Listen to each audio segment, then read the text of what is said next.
Kuna ziwa moja linalokaa kimya sana.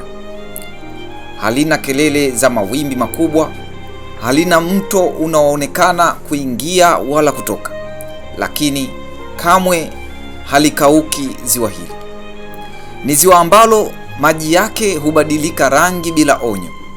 Ni ziwa ambalo wenyeji wa zamani waliogopa hata kulitamka jina lake nyakati za usiku, na ni ziwa ambalo wanasayansi wanasema lina uhusiano wa moja kwa moja na mlima Kilimanjaro, ingawa hauonekani kwa macho.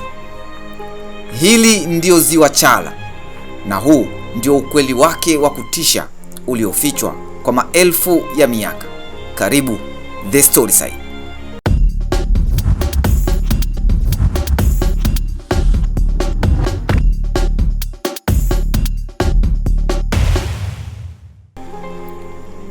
Ziwa Chala linapatikana mpakani mwa Tanzania na Kenya, katika wilaya ya Mwanga mkoani Kilimanjaro nchini Tanzania na Taveta nchini Kenya.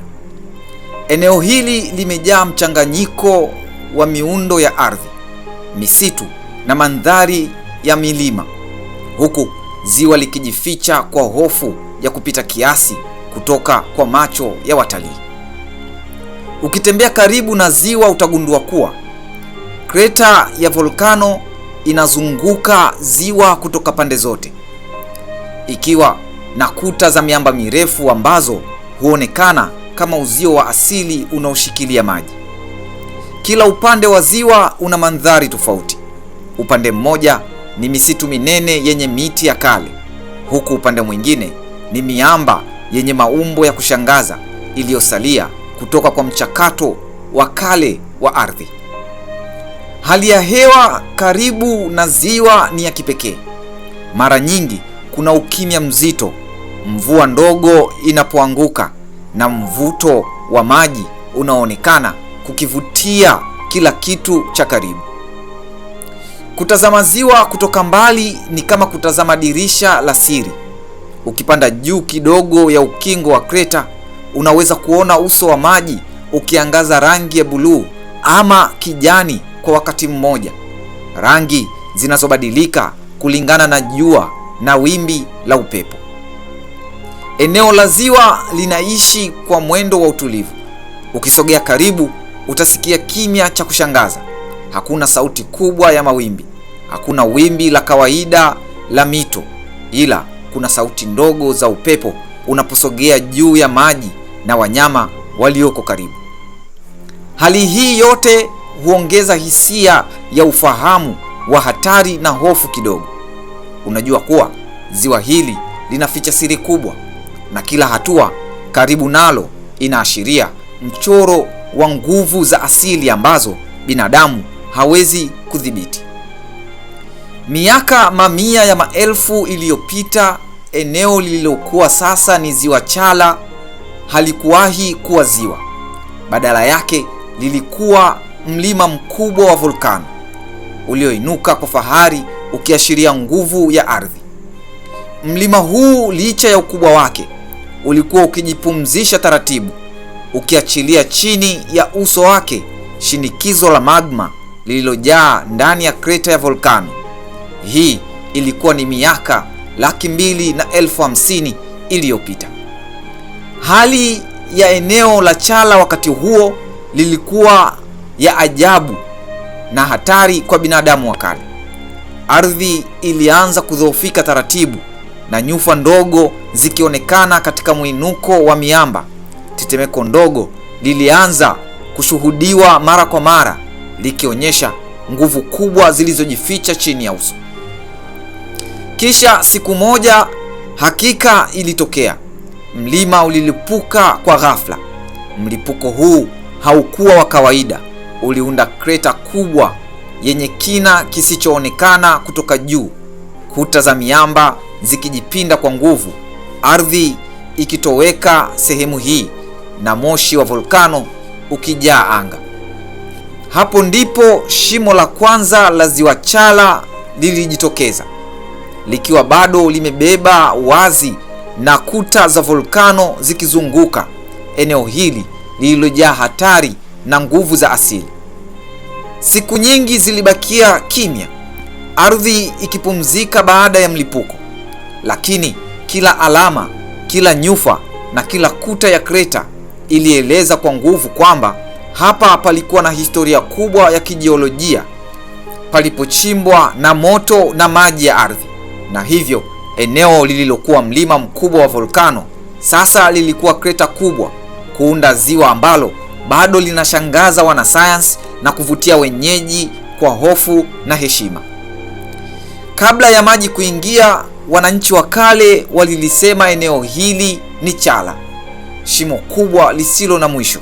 Zipo simulizi zinasema jina hili linatokana na jina la mzee aliyekuwa akiishi na familia yake katika mlima huo kabla haujalipuka. Mzee Chala aliishi katika mlima huu akiwa na familia yake pamoja na mifugo, na mlima huu ulipolipuka uliteketeza familia yote na mifugo yake.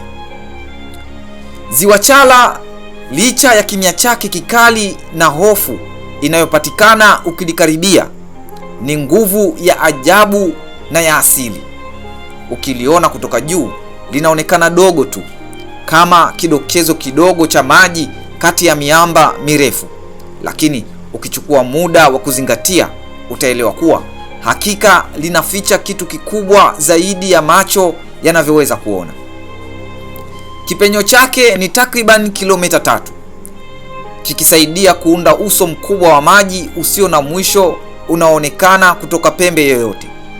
Kina cha juu zaidi ya ziwa hili ni mita 94, kikiwa na kuta za kreta zilizoinuka hadi mita 170, zikifungia maji kama bakuli kubwa la asili. Uso wa maji ni takribani kilomita za mraba 4.2. Hili ni eneo lililojaa hofu na uzuri wa ajabu. Ujazo wake wa maji ni zaidi ya lita bilioni 300. Hapa inathibitisha kuwa haya si maji ya kawaida, ni maji yanayochipuka kutoka chini ya ardhi, yaliyochanganywa na mvua na kuendelea kuishi bila kuharibika, bila mto unaoingia au kutoka katika ziwa hili. Hili ni ziwa linaloishi na siri zake. Hapo chini, kila tone la maji lina nguvu ya kihistoria, kijiolojia na kimaajabu, likihifadhi maajabu ya asili yasiyoelezeka kwa binadamu. Na huku ukiangalia uso wake, utaona rangi hubadilika kwa wingu, jua na upepo, ikionyesha kwamba ziwa Chala ni zaidi ya maji, ni hadithi hai ya nguvu za dunia. Ziwa Chala halivutii kwa ukubwa wake pekee. Kinachotisha na kushangaza ni tabia zake, tabia zinazofanya mtu akisimama ukingoni ajisikie kama anatazama kitu chenye uhai. Rangi ya maji na uso unaobadilika kama hisia. Hakuna mtu anayelitazama ziwa Chala mara mbili na kuliona kwa rangi ile ile. Asubuhi maji yake huonekana kama kijani kibichi, yakitulia kana kwamba hayana uzito. Mchana unapokaribia, rangi hubadilika taratibu na kuwa bluu nzito yenye kina kinachotisha macho. Mabadiliko haya hayatokani na hadithi za kale, bali ni matokeo ya mwanga wa jua unaogonga maji kwa pembe tofauti, joto linalobadilika kati ya uso na kina, na kemikali za asili zilizomo ndani ya maji. Lakini kwa wenyeji wa zamani, rangi hizi zilikuwa ishara. Kijani kilimaanisha utulivu, bluu nzito ilimaanisha tahadhari. Chini ya uso mtulivu wa ziwa Chala kuna mpaka ambao hauonekani kwa macho, na huu ni mpaka wa maisha. Kadiri mtu anavyozama, hewa hupungua, joto hubadilika na maji yanaacha kuchanganyika. Chini ya kina fulani, maji ya ziwa Chala hayana hewa kabisa. Hali hii ya kisayansi huitwa stratification, ambapo maji ya juu huishi na maji ya chini hubaki kimya, mazito na yasiyo na uhai. Ndiyo maana mtu akizama sana hachukuliwi tu na maji, bali huingia katika eneo ambalo uhai haukubaliwi. Kwa karne nyingi, Watu hawakujua sayansi hii. Walichojua ni kwamba mizimu ya ziwa inaweza kukupoteza ukiendea kwa ubaya ama kudharau mila. Licha ya mazingira haya magumu, Ziwa Chala lina uhai wake wa ajabu. Ndani yake kuna aina ya tilapia wa asili, samaki ambao hawapatikani kwingineko duniani. Wameishi ndani ya ziwa hili kwa maelfu ya miaka na wamebadilika kulingana na mazingira ya pekee ya Ziwa Chala. Kwa muda mrefu, samaki hawa waliishi bila kuingiliwa na wanadamu. Hii inaonyesha jambo moja muhimu. Baada ya wanasayansi wa kizungu kuweka mazalia ya samaki na mamba, ingawaje mamba hawa wameuliwa kwa kiasi kikubwa kutokana na madhira yaliyokuwa yakitokea. Juu ya maji ya Ziwa Chala mara nyingi huonekana ndege wakizunguka kimya kimya. Aina za ndege zaidi ya 200 zimerekodiwa katika eneo hili. Kuna ndege ni wakazi wa kudumu, wengine ni wageni wa msimu, na wengine husimama kwa muda mfupi tu kunywa maji kisha kuondoka. Lakini kwa wenyeji wa zamani, uwepo wa baadhi ya ndege haukuwa wa kawaida. Kulikuwa na imani ya kwamba ndege fulani wakionekana kwa wingi au wakizunguka bila kelele, hii ilikuwa ni ishara ya hatari inayokuja, kama mvua kali, tetemeko na tukio lisilo la kawaida. Hata leo ukisimama kimya ukingoni ukiwaona ndege wakikaa bila sauti juu ya maji, utahisi kana kwamba ziwa linajua kitu ambacho wewe hukijui. Ziwa Chala kwa maajabu yake haya si ziwa la kuangaliwa tu, ni ziwa la kusikilizwa, la kuheshimiwa na la kueleweka polepole. Na bado siri zake nyingi zipo chini ya maji, mahali ambapo macho ya binadamu hayafiki. Kwa vizazi vingi, Ziwa Chala halikuchukuliwa kama chanzo cha maji pekee. Lilikuwa sehemu yenye nguvu, mahali palipotakiwa kuheshimiwa kabla ya kutumiwa. Wazee wa jamii zilizokaa karibu na ziwa walifundisha jambo moja muhimu, ya kwamba Ziwa Chala halipaswi kudharauliwa. Kulikuwa na imani ya kwamba ziwa lina nguvu ya kuchukua kile kinacholikaribia bila heshima. Linaweza kuleta adhabu kwa uzembe au kiburi, na linahitaji utulivu, si kelele wala dharau. Kwa sababu hiyo, haikuwa kawaida mtu kuogelea katikati ya ziwa, kuvua samaki bila utaratibu, au hata kuingia ziwani usiku. Zipo hadithi za watu waliopotea walipojaribu kuvuka kuelekea katikati, wakidaiwa kumezwa na maji kimya kimya. Kulikuwa pia na simulizi za mifugo iliyokunywa maji bila ruhusa ya wazee, kisha ikapotea au kufa bila maelezo ya wazi. Kwa watoto, Ziwa Chala lilikuwa mpaka wa mwisho. Walionyeshwa kwa kidole kutoka mbali na kuambiwa kuwa pale si pa kuchezea. Hata sauti ya upepo ikivuma juu ya maji ilitafsiriwa kama onyo la hasira ya ziwa, na watu walichagua kukaa mbali hadi hali itulie. Wengi wanaeleza hadithi hizi kama imani za kale, lakini hata sasa ukiwa peke yako ukingoni wa ziwa hili, kimya chake kizito na kina kisichoonekana vinatosha kumfanya mtu aelewe kwa nini hofu hiyo ilizaliwa. Ziwa Chala limeingia katika ramani ya maeneo ya utalii wa asili, lakini halijapoteza tabia yake ya kimya na ya kutafakari. Si ziwa lenye kelele za boti wala msongamano wa watalii. Ni ziwa linalokukaribisha polepole, kana kwamba linataka ujifunze kulisoma kabla ya kuligusa. Wageni wanaofika Ziwa Chala huanza safari yao kwa kutembea kwenye njia nyembamba inayoshuka taratibu kuelekea ukingoni. Kila hatua inakukaribisha zaidi ndani ya kreta, huku kuta ndefu za mwamba zikionekana kama zinakufunga katika dunia tofauti, yani dunia isiyo na haraka.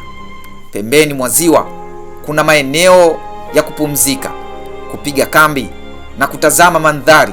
Wengine huja kwa ajili ya kutembea asubuhi na mapema, kupiga picha za mandhari na ndege, kutafakari na kuandika, au kukaa kimya wakisikiliza upepo na maji. Uogeleaji unaruhusiwa kwa tahadhari, lakini hauchukuliwi kirahisi. Wenyeji na waongozaji hukumbusha wageni ya kwamba hili si ziwa la mchezo, bali ni ziwa la heshima. Maji yake ni tulivu juu na kina chake kinabaki kuwa siri. Kwa upande wa uhifadhi, juhudi zimeanza kuhakikisha ziwa Chala haligeuki kivutio kinachoharibiwa na mikono ya binadamu. Kuna mipaka ya shughuli, udhibiti wa taka na elimu kwa wageni kuhusu umuhimu wa kulinda mfumo wake wa kipekee wa ikolojia. Hata hivyo, changamoto bado zipo. Mabadiliko ya tabia nchi, ongezeko la shughuli za kibinadamu na matumizi ya ardhi jirani yanaendelea kulibana ziwa hili polepole na kimya kimya, kama vile linavyobeba historia yake. Lakini bado ziwa Chala linasimama pale pale, si kwa makelele bali kwa utulivu wenye nguvu. Ni mahali ambapo zamani na sasa hukutana na kumwacha mgeni akitambua kwamba si kila sehemu duniani imekusudiwa kubadilishwa, bali baadhi zimekusudiwa kuheshimiwa kama zilivyo. Ziwa Chala si tu maji yaliyokusanyika ndani ya kreta. Ni kumbukumbu ya mlipuko, ushuhuda wa muda na kioo cha nguvu za dunia zisizoonekana. Limebeba historia ya volkano iliyochoka, limehifadhi maisha yaliyobadilika peke yake, na hadi leo linaendelea kuishi bila mto, bila kelele, bila kujitetea. Huu ni ukweli wa kutisha, si hadithi tu. Ni uhakika kwamba asili inaweza kuishi, kuficha siri zake na kuacha kumbukumbu ya nguvu zake kwa vizazi vyote. Ukilitazama ziwa Chala kwa macho utaona uzuri, lakini ukisikiliza kwa moyo utasikia onyo, heshima na siri ya dunia inayotukumbusha jambo moja muhimu: si kila kitu duniani kipo kwa ajili ya binadamu. Baadhi vipo ili kutukumbusha tulipotoka. Je, unafahamu nini kuhusu ziwa Chala? Tuambie maoni yako kwenye comment. The Storyside tunakusimulia kila hadithi za Afrika na dunia kwa namna isiyosahaulika. Ni mahali ambapo tunafanya historia haiishi, bali inaishi kupitia simulizi zetu.